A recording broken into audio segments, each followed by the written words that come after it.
কি বিষয় নিয়ে এই সাংবাদিক সম্মেলনের আয়োজন করা হয়েছে? প্রথমত ধর্মনগরবাসীকে নমস্কার, এবং যারা যারা সাংবাদিক ভাইরা এবং বোনরা আছেন সবাইকেও নমস্কার ধর্মনগর বয়েজ ক্লাবের পক্ষ থেকে। উনি যে আমাকে প্রশ্ন করেছেন আজকে সাংবাদিক সম্মেলন কেন আমরা করতে যাচ্ছি, তার কারণটা হচ্ছে কিছুদিন আগে আমাদের এলাকাতে শিববাড়িতে এবং মোটরস্ট্যান্ডে একটা স্ট্রাইক হয়েছিল। তার পক্ষে আমি কথাটা বলছি। অ্যাকচুয়ালি আমাদের দুর্গাপূজা আসন্ন, কালী পূজা আসন্ন, আমাদের বয়েজ ক্লাবের এখনো কালী পূজার কোনো মিটিং টিটিং হয় নাই, বা মিটিং হওয়ার পরে না মানুষে এই রিসিট ছাপানি হয়। কিছু সংখ্যক মানে লোকে অপপ্রচার চালাইছিল আমরা ধর্মনগর বয়েজ ক্লাবের রিসিট নিয়ে নাকি কিছু সংখ্যক মেম্বাররা চান্দা তুলতে গিয়ে কিছু একটা মত বিরোধিতা হয়েছিল। এটার অ্যাকচুয়ালি আমাদের এখন পর্যন্ত কোনো কালী পূজার মিটিং হয়েছে না। প্রথম তো বিশ্বকর্মা পূজা শেষ হইব, তারপরে দুর্গা পূজা শেষ হইব, দেন কালী পূজা আইব। তো আমার অ্যাকচুয়ালি এটা একদম সম্পূর্ণ মিথ্যা অপপ্রচার যারা চালাইছে, এটা অ্যাকচুয়ালি ঠিক না। আমরা এখনো রিসিট বই ছাপানো হয়েছে না। এই কারণেই আজকে আমরা ধর্মনগর বয়েজ ক্লাবের পক্ষ থেকে যারা আমরা প্রেস মিট করতে যাচ্ছি তাদেরকে এই প্রচারটাই দিতে চাচ্ছি সম্পূর্ণ মিথ্যা। কেউ সঙ্গে যদি কোনো বিবাদ হয়ে থাকে তে এটা তো পার্সোনালি হয়েছে, কিন্তু এই ক্লাবের বিষয় বা ক্লাবের চান্দা নিয়ে কিন্তু কিচ্ছু হয়েছে না। এটা আমি আবারও রিকোয়েস্ট করতেছি যারা এই অপপ্রচার চালাইছে তারা যাতে এটার থেকে একটু বিরত থাকে। কারণ আমরা সবাই ধর্মনগরবাসী, যারা প্রচার চালাইছে তারাও ধর্মনগরবাসী, আমরা যারা এখানে মিডিয়া বা ক্লাব মেম্বার আছে সবাই ধর্মনগরবাসী। একজনের চিনে, কিন্তু এটা চান্দা চাওয়ার যখন সময় আইব অটোমেটিক্যালি আমরা চান্দা, কিন্তু এটার এই কোনো জোরপূর্বক কিছু চান্দা টান্দা আমরা আমাদের ক্লাবের কিছু এখনো হয়েছে না। কারণ আমরা ক্লাব এখনো কালী পূজার মিটিং প্রাথমিক একটা হয়েছে, বাট কমিটি এখনো গঠন হয়েছে না, এই কালী পূজার রিসিট এখনো ছাপানো হয়েছে না। আর আপনারা তো সবাই জানেন ধর্মনগর বয়েজ ক্লাব যে কালী পূজা করে, এটা ধর্মনগরের শুধু আলোড়ন সৃষ্টি না, সারা ত্রিপুরাবাসী এবং সবাই এই পূজাটা দেখতে আইয়ে আমরা আগামী দিন যে পূজা করতে যাবো এটাও যাতে মানুষের দেখতে আসে। বা আমাদের তো সামাজিক মূলক অনেক কাজও আছে, আপনারা তো জানেন কালী পূজার সময় কিন্তু আমরা মোটামুটি 400 থেকে 500 শীত বস্ত্র আমরা দান করি। পাশাপাশি আমাদের অ্যাম্বুলেন্সও আছে, আমাদের সোশ্যাল ওয়ার্কও প্রচন্ড আছে। যারা এই অপপ্রচার করতেছে তার কাছে আমি বারবার অনুরোধ করতেছি ধর্মনগর বয়েজ ক্লাবের পক্ষ থেকে এই প্রচারটা যাতে না করে, এই বলে আমি আপাতত যারা প্রেজেন্ট আছেন সাংবাদিক ভাইয়ের কাছে রিকোয়েস্ট করতেছি আপনারাও যাতে এটা সোশ্যাল মিডিয়া ছাড়াইলে আমরা এই জিনিসটা একটু সুন্দর হইব আর কি। আগামী দিনে আমরা ক্লাবটা আরো ব্রাইটনেস হইব, এই বলে আমি আমার বক্তব্য এখানে শেষ করলাম এবং ধন্যবাদ, নমস্কার। যে প্রচার করা হচ্ছে ওদেরকে আপনারা কি শনাক্ত করেছেন? যেহেতু আপনাদের ক্লাবের নামে বদনাম করা হচ্ছে, আজকে কিন্তু সহজ সোশ্যাল মাধ্যমে ওদেরকে বার করা, তো ওদেরকে কি আপনারা শনাক্ত করেছেন কারা এরকম অপপ্রচার চালাচ্ছে? না, আমরা এখনো শনাক্ত করতে পারি নাই। কিছু কিছু লোকে অপপ্রচার চালাইছে, কে বা কাহারা এটাও আমরা শনাক্ত করি নাই। বাট সোশ্যাল মিডিয়ার মাধ্যমে আমাদের কাছে নিউজটা আইছে, যার দরুন আমরা সোশ্যাল মিডিয়ার মাধ্যমেই যাতে এই প্রচারটা আমরা ছাইড়ে দিতে চাই। কেউ নাম আমরা কইতে পারতাম না, বা কোন সংস্থা আইছে তাও কইতাম।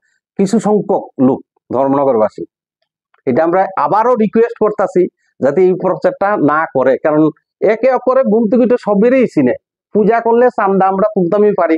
আর আসলে আমাদের কালী পূজার মিটিং হয়েছে সামান্য, কিন্তু কখনো এই কমিটি গঠন হয়েছে না, কালী পূজার রিসিটও ছাপানো হয়েছে না, খুঁটি পূজাটা হয়েছে। এর লিগে আমি রিকোয়েস্ট করতেছি যারাই করছে এটা যাতে সবাইয়ের কাছে হাত জোর করে দিতেছে on favour of Dharmanagar boys club, এই প্রচারটা যাতে না করে, আমরা যাতে সুন্দর পূজা করতে পারি।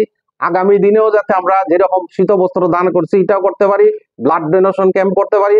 আগামী দিনে আমরা একটা নতুন পরিকল্পনা লইতেছি, যেহেতু ধর্মনগর এই শ্মশানের কালীবাড়ি শ্মশানের মধ্যে আমরা একটা ডেড বডি ভ্যান আমরা নতুন আনতে যাইতেছি আগামী দিনে। প্রচন্ড ভাবে এটা খুব রিকোয়ারমেন্ট আছে। কিছুদিন আগে আমি আমার রিলেটিভ রে এই মারা গেছিল, উনারে আমি নিজে গাড়ি চালাইয়া লইয়া গেছি শ্মশানে।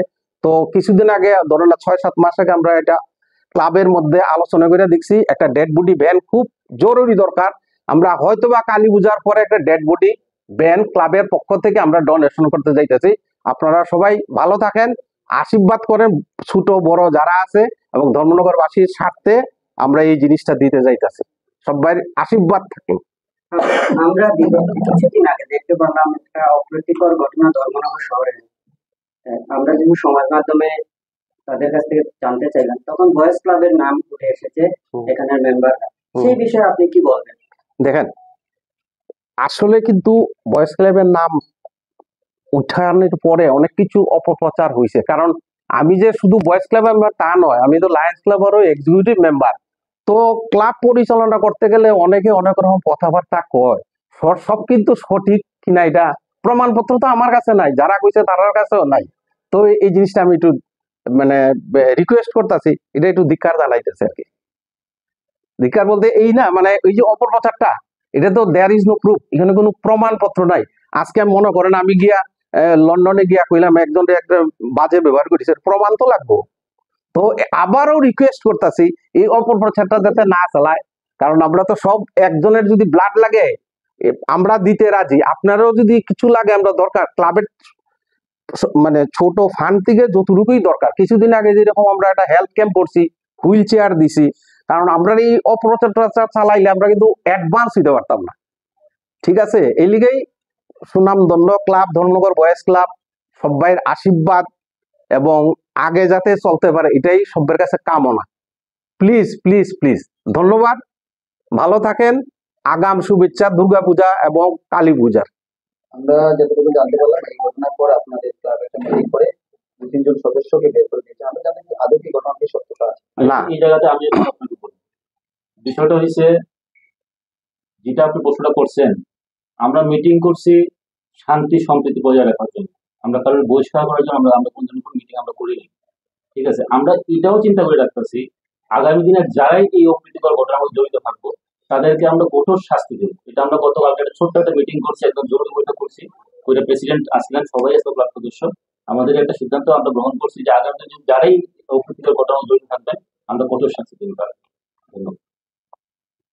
কিছুদিন পূর্বে সংবাদ মাধ্যমে বা বিভিন্ন সোশ্যাল মিডিয়াতে আমরা দেখলাম ধর্মনগরের দুটি ঐতিহ্যবাহী ক্লাব বয়েজ ক্লাব এবং এগিয়ে চলো ক্লাবের মধ্যে একটি মত বিনিময় সভার আয়োজন করা হচ্ছে, এবং সেখানে একটি উল্লেখযোগ্য লাইন যেটা দেখতে পেলাম যে ধর্মনগরে আগামী দিনে শান্তি সম্প্রীতি বজায় রাখতে দুটো ক্লাব একজোট হয়ে কাজ করবে। তো এই গোটা বিষয়টা সম্পর্কে একটু জানতে চাই, দুটো ক্লাবের মধ্যে কি হয়েছিল বা কেন এই মত বিনিময় সভা হলো, এই বিষয়ে যদি অ্যাকচুয়ালি ধর্মনগর বয়েজ ক্লাব এবং এগিয়ে চলো ক্লাবের সঙ্গে আমরা একটা মত বিনিময় সভা করছিলাম। ওই সভায় আমরা কইছিলাম উই আর সেম, ধর্মনগর পিপুল যত আছে, যত ক্লাব আছে আমরা সেম।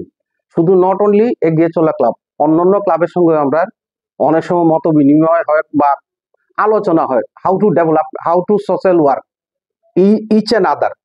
তো ওই সবাই আমরা আলোচনা করে দেখছি সমাজে কাজ করতে গেলে আমরা শুধু ধর্মনগর বয়েজ ক্লাব একলা কাজ করা পসিবল না। আপনারা যারা সাংবাদিক ভাই আছেন তাদেরও হেল্প নেওয়া আমরা দরকার। ঠিক আছে, ওই সবাই আমরা আলোচনা করছি। ঠিক আছে, বিভিন্ন সময় আজকে ধরুন না ব্লাড ডোনেশন ক্যাম্প তো হয়, আগামী দিনে যেরকম আমরা এই ধর্মনগর বয়েজ ক্লাব ধর্মনগর হসপিটালটা ক্লিন করার একটা পরিকল্পনা আমরা মাথায় নিছি। সরি বন্ধু রে বন্ধু, আচ্ছা আমি কইতাম অলরাইট। উনি হচ্ছেন আশিস কুমার দে, আমাদের ধর্মনগর বয়েজ ক্লাবের সভাপতি। নমস্কার। আর উনি আছেন আমাদের ধর্মনগর বয়েজ ক্লাবের ভাইস প্রেসিডেন্ট। হ্যাঁ, আমাদের ক্লাব মেম্বার বিবেকানন্দ ভট্টাচার্য, আমাদের ক্লাব মেম্বার জ্যোতি ঘোষ, আমাদের ক্লাব মেম্বার পিন্টু কুমার গুপ্ত, আমি নিজে সভাপতি।